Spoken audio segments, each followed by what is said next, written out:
Hello, everyone. My guest today is Rado Raykov. He studied marketing and mass communications in the US, then transferred to international business overseas. He started in business development on market intelligence products, then transitioned into management consulting. Later, and for the longest, he spent most of his time in political consulting. His interest of social processes and information dissemination led to Consent.io as his first startup. After two failed starts, bad timing, and not the right team, he's now going at it for the third time. Lucky and going strong for 2 years so far. We'll dive into the story today. Rado, are you ready to take us to the top? Thank you, Nathan. Sure. Your cat wants to join the interview. She or he is on the counter behind you. I love this. What's their name? This is Ludo, means crazy. It's Ludo. 9:00 in the evening. Yeah. I love it. All right. Tell us about the company. What do you guys do and how do you make money? Sure. What we do in the shortest way possible is we're building the universal platform for communication between individuals and organizations. Some call it feedback, some call it customer satisfaction measurement. The key to it is we believe the world and consumers and businesses are ready for a fresh approach to market research, one that is much more transparent, open, democratized even. Mm-hmm. We make money by charging a flat monthly fee to our customers who are the business side, and to our individuals, we provide the value of ease of use, peeking into how people feel about any topic, and last but not least, of course, empowering their voice so they're actually heard in the boardrooms. And walk me through kind of what your average customer pays per month for this. Sure.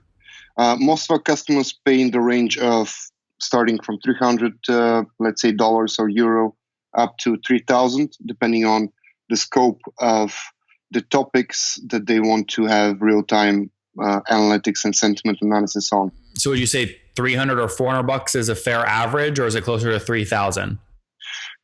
300 is the lower level, and 3,000 is the higher. So yeah, what would you say an average is?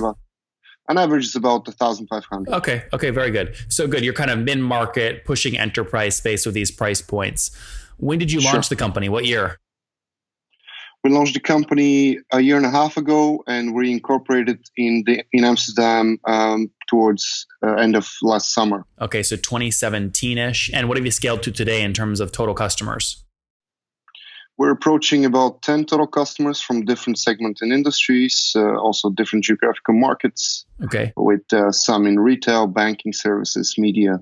And 10 at kind of 1,500 per month puts you at about 15,000 per month in revenue. Is that accurate? More or less so, yes. And where have you got these customers? Are they friends of yours from past businesses? Where'd you find them? Right. It's a mix. A lot of the initial customers came from our direct sales efforts. Then our investors helped a lot with opening some doors for us. We attended some conferences, startup matchmaking sessions, etc. And now we're transitioning into structuring resale partnerships with classic market research agencies and the like. How much have you raised to date? To date, we've raised close to 400,000 euros. So you could say $500,000. $500,000. Yep. And was that a convertible note or was that equity? Mix, mostly in convertible notes, some in the beginning in equity.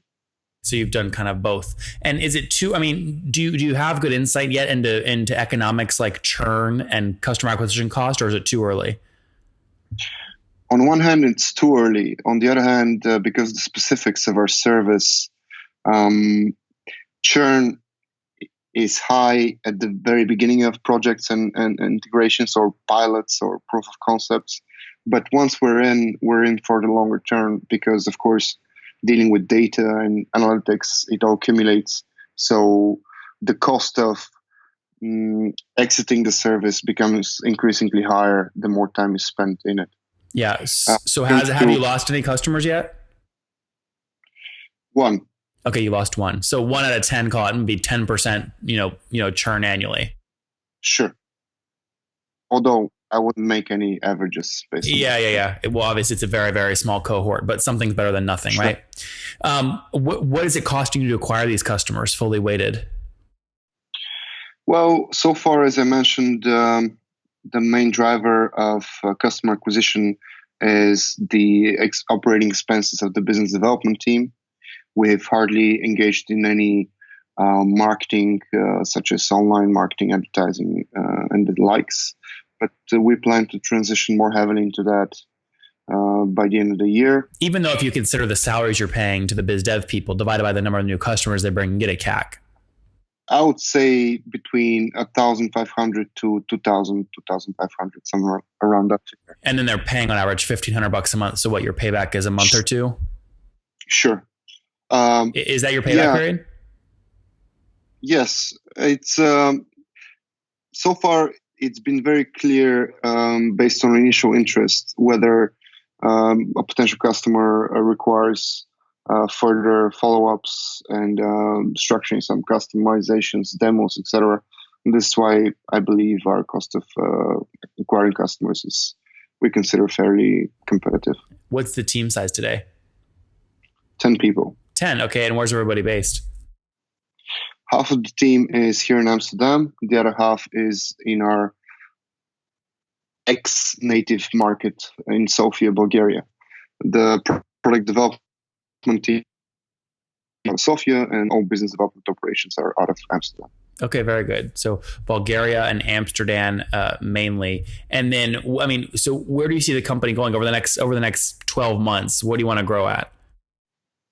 Over the next 12 months, we would like to build our value propositions and develop some very strong case studies and focus our sales efforts mainly in Europe, because we believe we need to be in a much more advanced position before we tackle the larger markets of US and Asia. Are you raising capital today? Right now, no.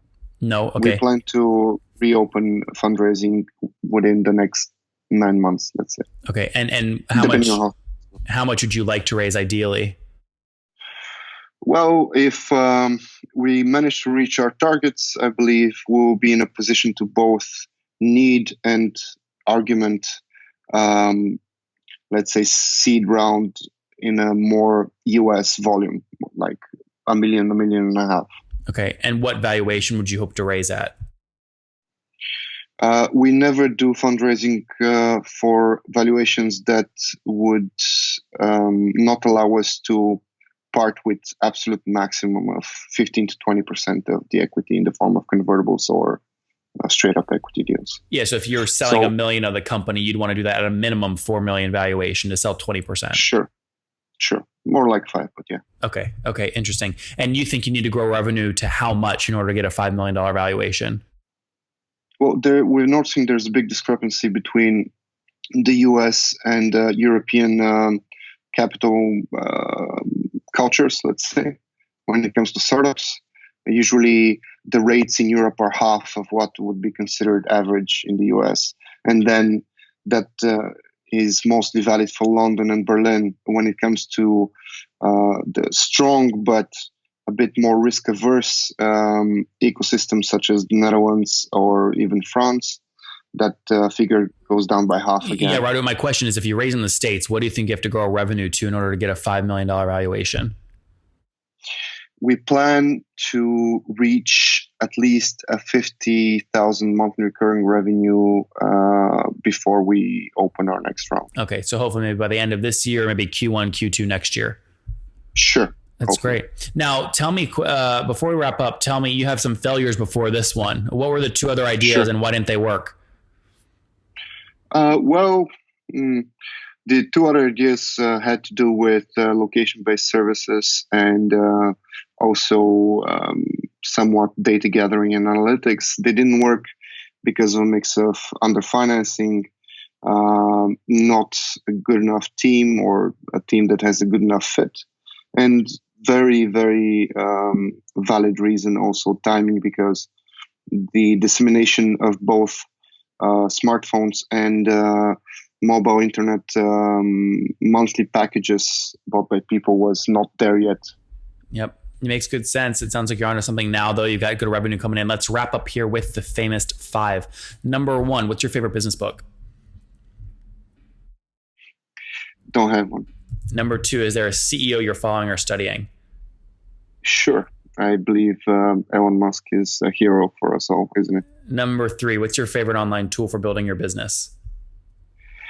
Honestly, Hacker News.